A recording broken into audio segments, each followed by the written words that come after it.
I did have something that I did want to talk about. Okay, Um, talk to me. so last week, man, I had a conversation with one of my people or whatever, and the conclusion that I came from the conversation with my nigga, he just was telling me, "Oh, I'm going through this, I'm going through that," and it made me realize while he was talking, like my nigga done been through a lot of trauma, he done been through a lot of shit. So while he was talking, I'm like, damn, like trauma would try to seep into every piece and part of your life that you allow it on some shit. And I realized, like, damn, me and my nigga would never be on the same level. Not even like it's not even on because some people would take that as like, oh, you shitting on him, and it's not that. And I don't want to say never, but I would say right now, it's hard for us to get on the same level. And I'm like, damn, the trauma has consumed him so much.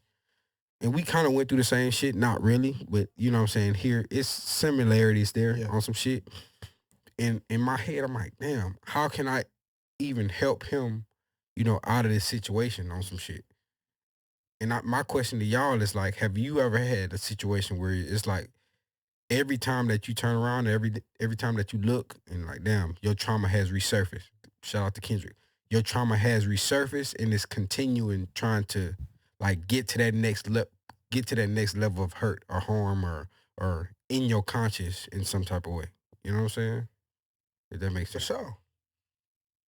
I feel like that come with life. That come with adulting. To be honest, like every, I think like every adult deals with it, and it's not even if we don't identify it, if we don't realize it, if we don't even speak on it or address it. It's I mean, trauma is always going to have that like you said, resurfacing. It's always going to pop up. Like I mean, trauma turns into triggers at the end of the day. Damn. So when you feel these triggers, and you don't even know you're being triggered, and it's like this anger, this uneasiness, kind of like feels familiar. You realize that's when you start to realize the triggers and the trauma that brought the trigger. Some people need to go to therapy through it. Some people need to just sit down and reflect on it. And some people, I mean, everybody needs to grow from it. But I feel like, yeah, I mean, I've always had these situations where my trauma might have triggered me, or I feel a trigger coming on, Facts. and it's coming from my trauma resurfacing. Whether it be little shit with females, little shit with family, or even the bigger situation or the deeper situation, just with feelings of failure, feelings of not being worth, what I'm saying, feelings of self worth and things like that, or self doubt.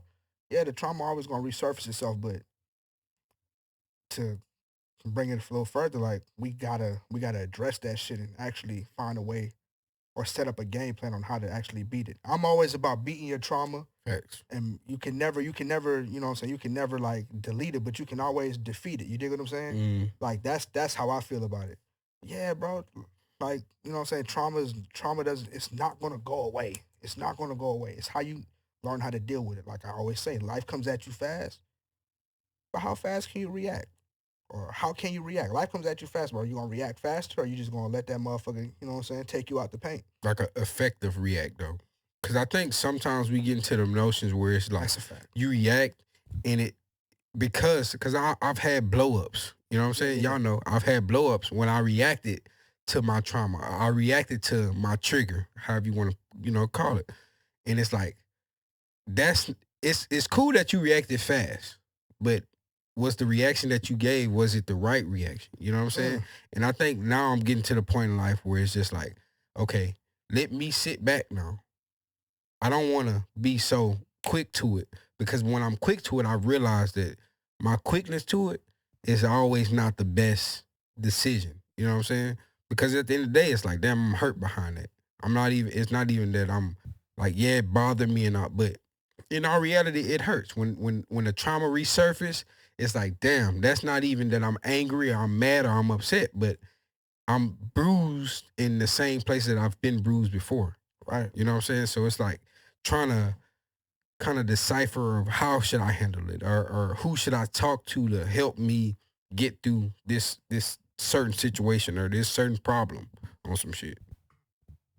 I say like if you don't deal with like with problems that you had in your past, that shit could become a burden. I say like, cause like you said, like you could go through trauma, and if and like from my experiences, if you don't like meet that shit head up at some point and try to figure it out, anytime that bad memory come back to you, like you said, it'll trigger a reaction that's probably not the best reaction because you've been dodging that shit for so long. Facts. When you meet like, cause I just seen like, not to be like a holy person or being like, I'm more like open to, I just watch people. Some people need like therapy to get through it. Other people, I seen people drop to their knees today, bro. And them niggas will give they all just to get that burden off their back when they feel like somebody is speaking to them. I feel like that's a form of therapy too, though. Exactly. Facts. And that's why I was kind of circling around to. So I'm not the person to tell you what to do or when to do it. But as long as it's like you got to have some type of way to try to deal with that shit and meet it head on. And I always try to put a spin on it that's positive. So maybe because everybody go through trauma. Everybody has different lives, but we all live in different and like similar situations. Facts. In a similar environment. So maybe that bullshit you went through, sometimes you cry to the sky like, why? But instead of that, you can turn it on his head and be like, the next motherfucker that's going through that shit freshly, I've been through that shit too. And then that helps out when you feel like you're not alone, like you're not the only person that dealt with the same shit. That's real. And like maybe you could turn your trauma to a tribulation, to a trial and tribulation. And that's some real shit, because that's how I like.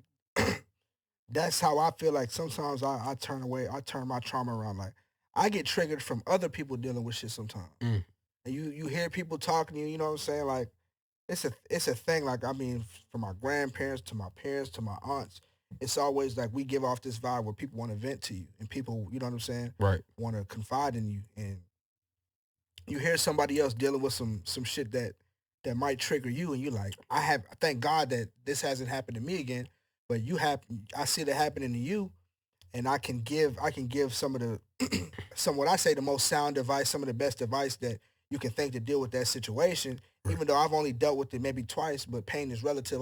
We always say pain is relative and hurt is relative. So I can give a lot of advice, because you can be triggered from other people's trauma, or I mean, your trauma can, I don't know your own trauma can trigger you from just hearing somebody else going through some situation. Right. And sometimes that can help. Sometimes that can mess you up and, switch the way you move, or it can help you actually give them some game on how that won't happen again. And now when you realize that won't happen to them, you know that it's not happening to you no more. Right. And sometimes that can be that defeat of the trauma.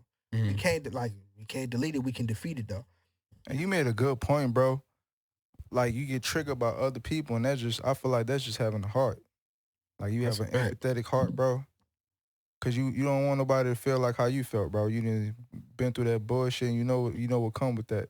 And you also know that like you as a person was able to withstand and withhold and stand your ground in that. And it's like when you hear other people going through that shit, it's like, damn.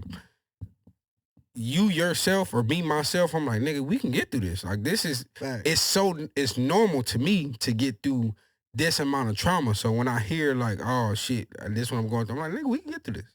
Yeah. This ain't nothing. Yeah.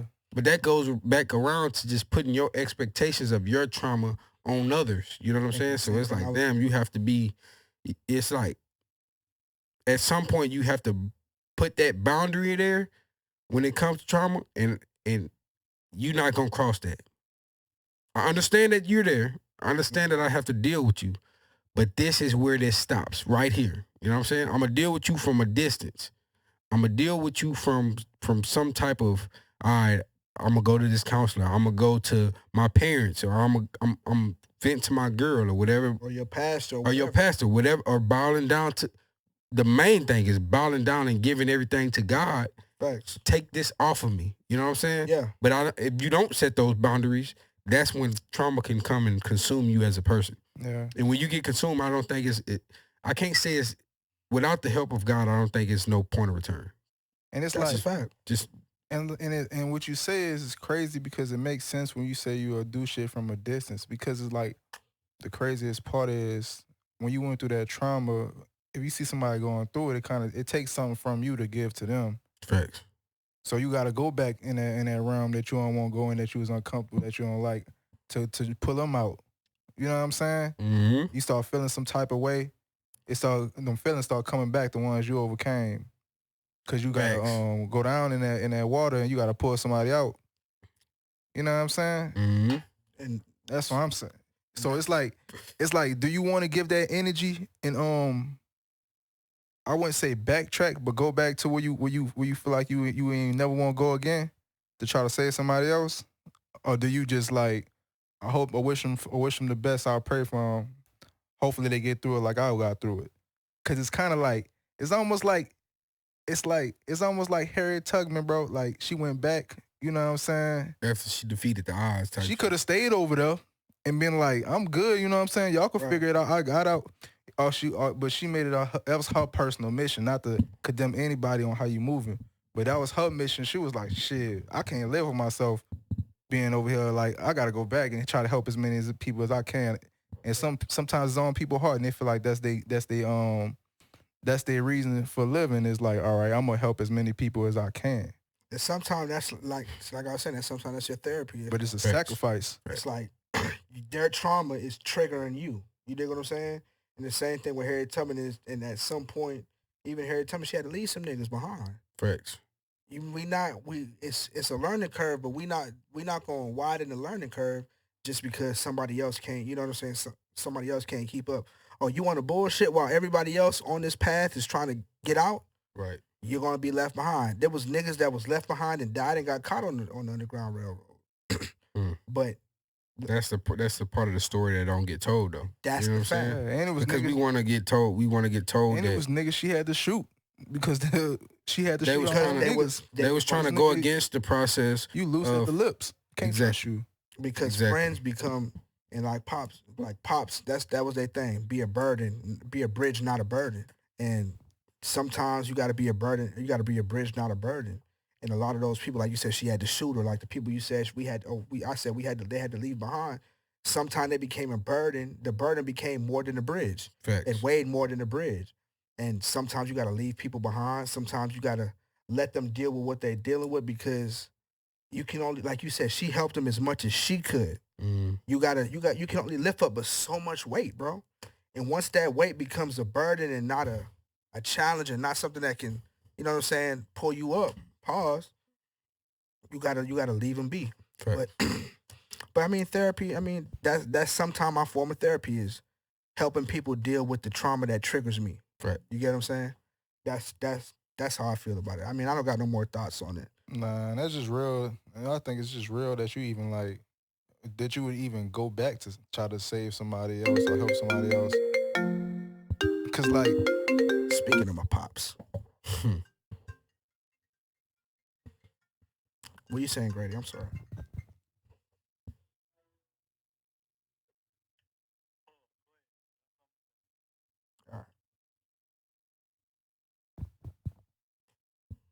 nah, it's just crazy. It's just when y'all say it just bring me back to thinking about like caring about people, because it's like when you it's crazy to say, but when you like love people, no telling what you'll do for people that you care about. You know how people how your parents be like, I die. You know what I'm saying? Yeah. Like, and they really be meaning that because you they see, but you like, you know what I'm saying? And it's crazy because niggas don't want to have to take it there, but that just show you how much somebody love you. Fuck with you. That they'll bring themselves back into a space that they don't have to go back into. That's crazy. Yeah, facts. And that's crazy. That's crazy. And that's the kicker, because some people love you so much they'll sacrifice themselves. Exactly. Shout out to my sister, man. She do that shit for us all the time, where it's just like, I'm going through some shit, and my pops, shout out to my pops. My pops told me, like, that's so much to bear on one person. To where you going through your shit, yes, cool. But when you have to bring somebody else back to what they already surpassed or what they already got over, that's a whole other thing. And you have to pay attention to those people. You know what I'm saying? And show them love and show them that, nigga, just like you would go back for me, I'll go back for you. Easily. We went to Dallas a couple weeks ago. I didn't even tell you this, but we went to Dallas and my nigga was like, nigga, let's just bust everything down the middle. Whatever it is, we doing it. Whatever it, you know what I'm saying? Not that you had to do that. Cause you had your own life, but you have your own shit that you have to deal with. You know what I'm saying? And the fact that my nigga, like, you know what it is. It's not even a question. It's not even thought. Like, this is what it is when it comes to family. But the fact that niggas get out there like that for your kinfolk or for your family, is that like that just shows you this is who it is. This is who I am for you. Right. In any type of situation. So yeah, and that shit speaks to character, bro. It's like, you know, that's what made that. That's why that shit. You got off the young boy shit. Yeah, Oh, shit. that's why that shit so romantic. Oh, shit. So you know, it's like that's why it makes it so romantic when you see like the little Titanic scene when that nigga was at the. You remember that bullshit? Mm-hmm. I ain't gonna lie, bro. That nigga, they could have saved him too. Hey, I feel the same way. I'm like, I watch every time I watch the Titanic, I'm like, Jack could have went on that safety boat too. Hey, yeah, they were like, that was some extra wrong. All the stealing and all the shit that he did, he couldn't sneak his way on the motherfucking boat. Man, God damn. Oh no, I'm such and such and such. Oh no. That was a crazy. No, nigga, the band that was playing. I'm gonna be getting off, but I gotta speak. The band that was playing, that's the shit going on, nigga. Take this shit on the road, nigga. We playing on the safety boat. Bro. This nigga sick. All right. This nigga sick. Yeah. Shit, we playing on a small boat, nigga. We taking this shit on the road. Y'all niggas need some music, some entertainment. Come on, bro. He going to hell on scholarship. Close it, please. So, so I just want to. Oh shit! So I'm trying not to laugh, bro. So we just want to thank y'all for tuning into another episode of Great Minds Drink Alike. If you ain't drinking, you ain't thinking, you heard me. Man, act like you fucking know. We from uptown, you heard me. Man, like, yeah. This your boy Rico Emilio Fresco Bar III. Some call me Rico, some call me Fresco. But you can call me Him Allen. But you won't call me as fucking broke. Don't do it, man. Don't do that weird ass shit, man. I want my motherfucking brother. This D-Stacks, AD, Mr. 444, man. I probably texted your baby mama and told her Happy Mother's Day because she fucking love me, you heard me? Stop playing. I'm like that. I'm really like that. I didn't calm down, but I'm really like that, man. What you talking about? And I got the whole full body suit on today. You heard me? Got on a unit. That bitch got a zipper in the back. Hey now. All right now. God damn. You know what I mean? You know what it is, I just keep telling you, you better just thank you, bro. I appreciate you. Yeah, all right. It's Young G Malone on this bitch. All right, they call me Hulu at work check you sometimes. niggas' temperature in this bitch. Hey, the temperature's hot. Yeah, you got it, bro. I fuck with you. Young G Malone, this is Great Minds Drinking Like a Little Bitty Bitch. If you ain't drinking, you ain't thinking. Yeah.